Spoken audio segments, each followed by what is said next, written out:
Үнсіз хат, енді тыныштық сөйлесін.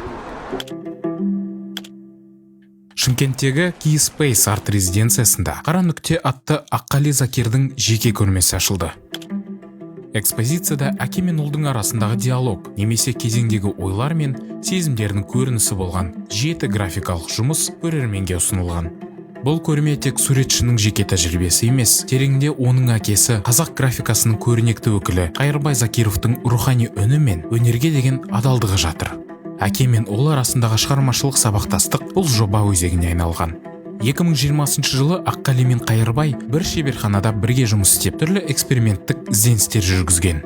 Сол ортақ тәжірибелерден туған идеялар бүгінгі Қара нүкте көрмесінде жалғасын тауып отыр. Мұнда бәрін түсінудің қажеті жоқ, тек сол сәттің ішінде болу жеткілікті. Көрме 10 қарашаға дейін жалғасады, таңғы 11:00-ден кешкі 22:00-ге дейін.